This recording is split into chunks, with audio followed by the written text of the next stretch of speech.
From the University of Leicester in the United Kingdom, this is Glenn Fulshire with another issue of Language Testing Bytes. In issue 32.1, Martin East describes an assessment reform project in New Zealand. We're reminded very forcefully that when assessment and testing procedures within educational systems are changed, there are many complex factors to take into account. All stakeholders are going to take a view on the proposed reforms, and they aren't necessarily going to agree. Change has a variable impact on people's lives, so we were delighted that Martin East agreed to talk to us about his research in this issue of the podcast.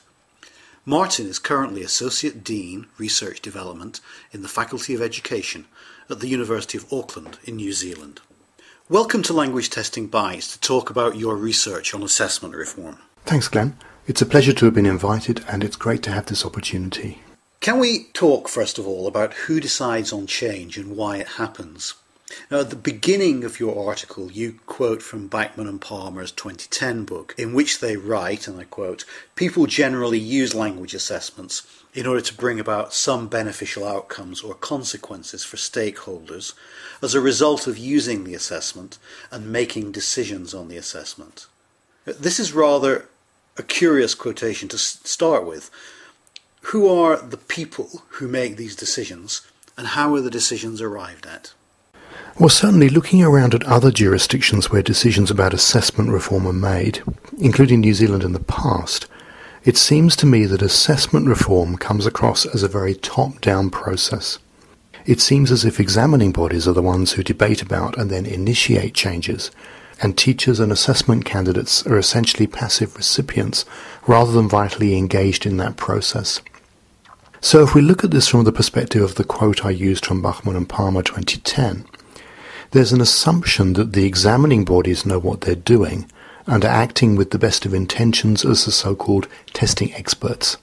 It may be that after the event they may ask for stakeholder feedback, but largely the validation exercise appears not to be too overly concerned with such feedback. It's more a case of looking at performance outcomes and being satisfied that there is nothing negatively affecting those. But Bachman and Palmer go on to make what I think is a key point. There's always the possibility that using the assessment will not lead to the intended consequences, or that the assessment use will lead to unintended consequences that may be detrimental to stakeholders. On this basis, I'm very mindful of Paula Winker's stance. Paula argued in her 2011 article in TESOL Quarterly that teachers' perspectives can, in her words, shed light on the validity of the tests, that is, whether the tests measure what they're supposed to and are justified in terms of their outcomes, uses and consequences. I'm also aware that both Bachman and Palmer and Samuel Messick have argued that test candidates' perceptions have a contribution to make to a validity argument. So I guess I'm saying that stakeholder perspectives ought to play a crucial role in helping us to determine whether a new assessment is valid and fit for purpose. I understand that you played a major part in the introduction of new assessments into the school system in New Zealand. Can you explain just how you went about involving teachers in the assessment reform? Yes, I think the recent events in New Zealand provide a very interesting example of involving teachers right at the beginning of an assessment reform process. Essentially what happened was this. Back in 2007, a completely revised curriculum for New Zealand schools was published. This replaced an earlier document that was published in 1993. The new document was designed to consolidate and move towards a more open-ended, learner-centred, experiential curriculum, in contrast to the more top-down, teacher-led stance that was pretty much the norm in New Zealand schools. New Zealand had already gone through quite a substantial assessment reform in the early 2000s. And in that reform, there'd been a significant shift from a largely behaviourist examination-dominated high-stakes model to a criterion reference system that included a strong emphasis on internal assessments set and marked by teachers. The new curriculum followed on nicely from this reform, but it became clear that even the reformed high-stakes system would need an overhaul if it was to match up with revised curriculum expectations. So starting in 2008, a process for rewriting the assessments was introduced, and this was an across-the-board all-subject review. As part of this process, it was recognised that subject teachers were crucial stakeholders not only in implementing the revised curriculum, but also in introducing any assessments that might be linked to it, particularly the internal ones. So it made sense to get them involved in the review process. There were several steps in the process, effectively delivered in 2 stages between 2008 and 2010. If we focus just on languages in that process, a special group was convened for the initial stage in 2008 and 2009, and this included teachers. As a team, they created sets of assessment blueprints. These were consulted on with the wider teaching community and then adapted in the light of feedback. I became involved in the second stage of the process in 2010. Our job in 2010 was to do a check on the blueprints for languages emerging from the first stage of the process, and then to finalise these at all required levels of the examination. Our writing panel included me as an academic and 2 people who worked in advisory capacities in New Zealand. Our group was overseen by someone from the Ministry of Education with a special interest in language learning. But there were also 2 practising languages teachers in our group. One of them was involved in the initial piloting of the new assessments based on the blueprints that had emerged from stage 1 of the reform process. So all in all, there was a strong focus on taking serious account of teacher views. Okay, can we now turn to the actual reform itself with regard to assessing spoken proficiency? The old test was called Converse and was a summative conversation between an individual learner and the teacher. And the new test is called Interact, which is, and here I'm quoting for you from your article, a series of genuine and unrehearsed, student-initiated, peer-to-peer spoken interactions. Now, this is quite a major change. Can you tell us what the perceived problems were with Converse and what features of Interact are designed to provide a solution? Yes, Interact was perhaps the most radical proposal to come out of the reform process. I think the primary impetus for proposing Interact was the learner-centred and experiential nature of the revised curriculum, which I mentioned earlier. Under the original 1993 curriculum, languages were taught from a communicative perspective, but the understanding of communicative was based on a hierarchical notional functional syllabus. Guidelines for teachers presented suggested vocabulary, topics and grammar for different levels of proficiency, and these suggestions were reflected in the expectations of the assessments.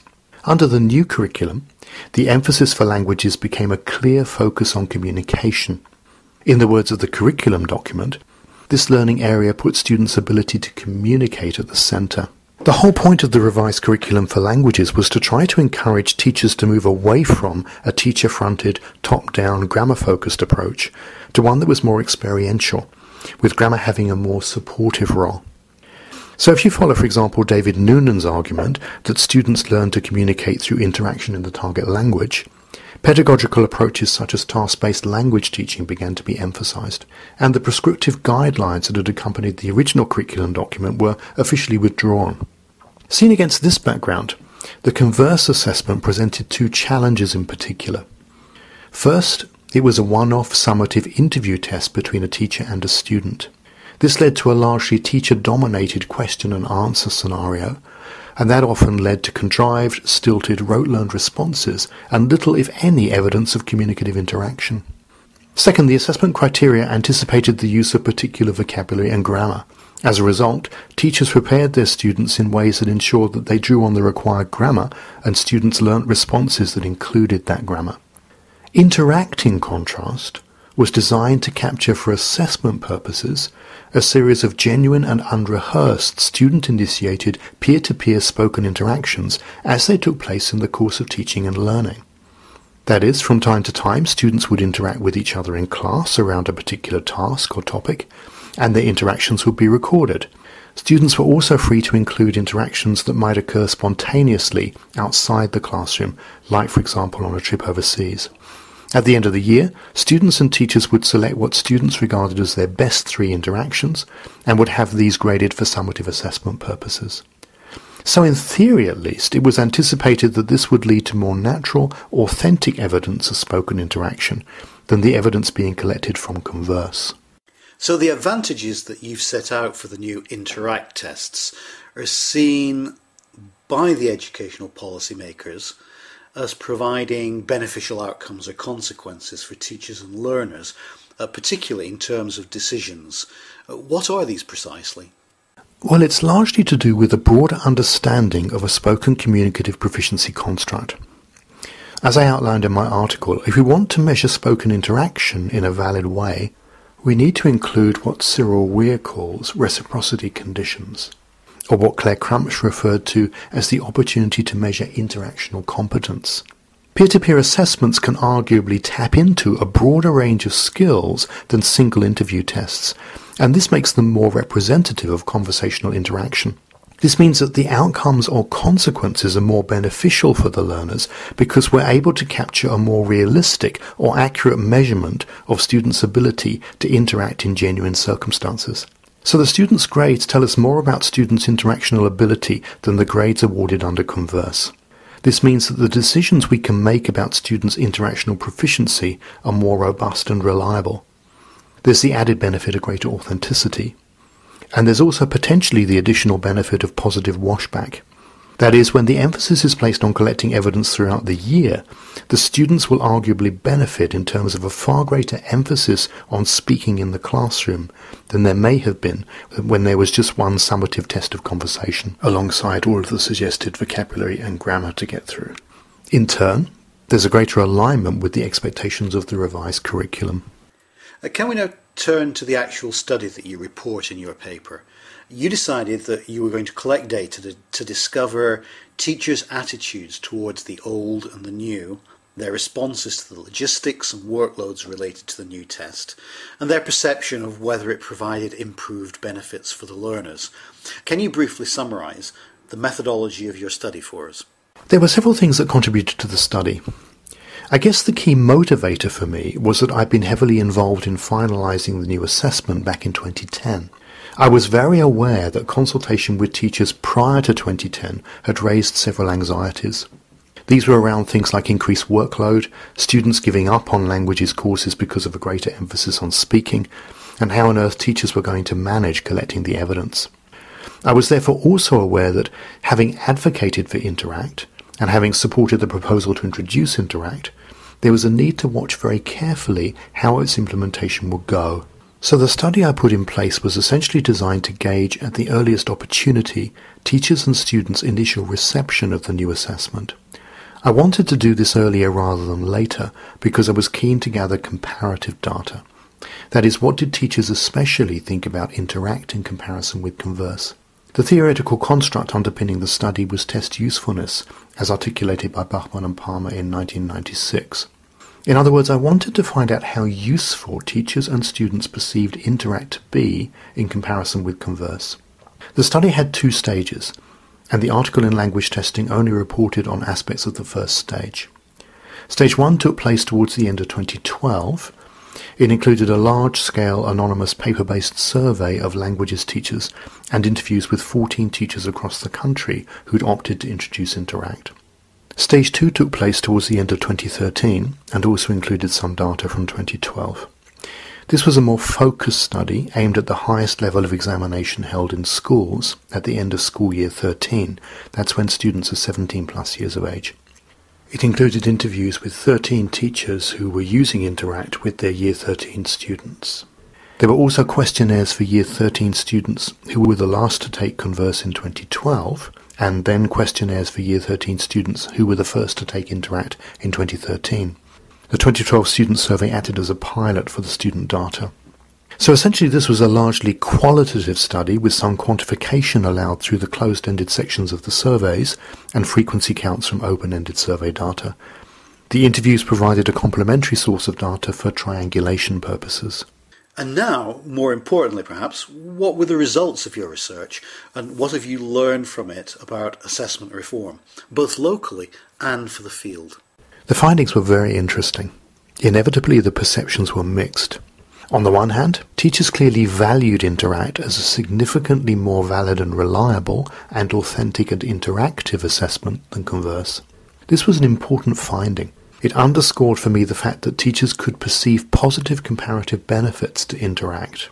On the other hand, teachers clearly saw Interact as being significantly more impractical than Converse, and also with regard to negative impact seen in terms of student stress, neither kind of assessment was considered better or worse. Looking also at the open-ended comments, it became clear that teachers were inclined to regard Interact as a high-stakes assessment event, just as Converse had been. Since Interact relied on at least 3 times the evidence and collected at different points in the year, it would inevitably be way more impractical and would make no difference to students' anxiety. There was also confusion around what it meant for students to engage in genuine and unrehearsed interactions, that is, the place of pre-learning, planning time, etc., and concern about where grammatical accuracy fitted in.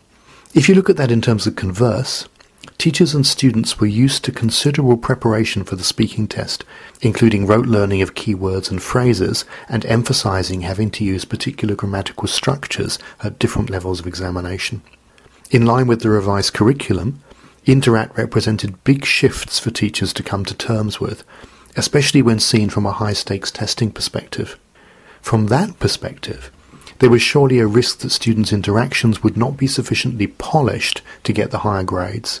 And yet polished performance is not a criterion for success. It's more about authentic interaction. Clearly the findings I presented in the language testing article only give one facet of the entire picture that emerged from the 2-year study. In reality, the data I ended up collecting, including the interviews and the student surveys, was so rich and deep that I'll be releasing the findings in book form with Springer later in 2015. In terms of what I've learned about assessment reform, it's clear that teachers and their students have strong views about what makes a useful assessment.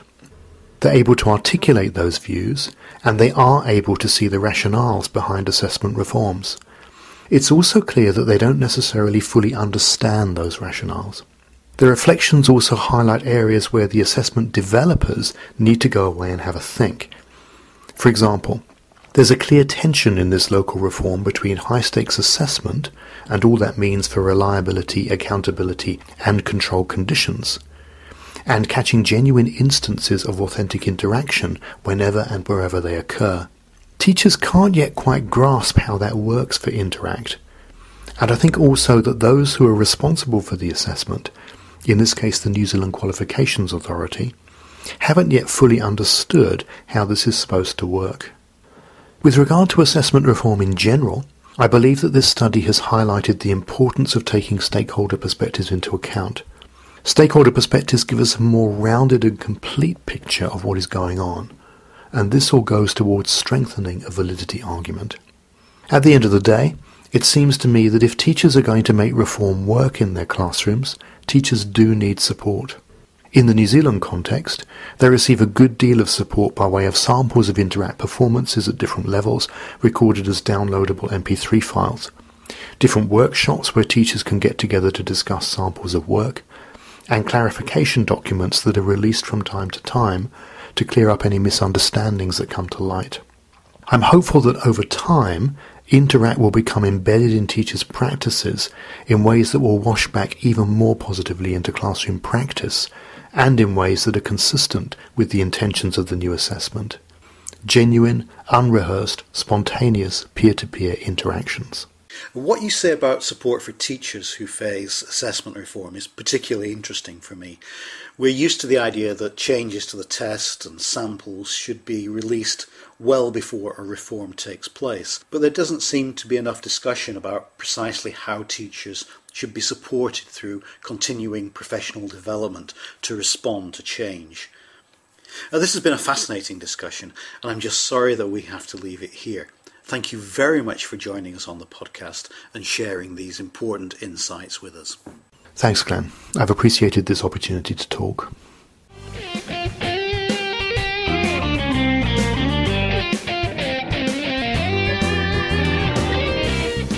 Thank you for listening to this issue of Language Testing Bytes.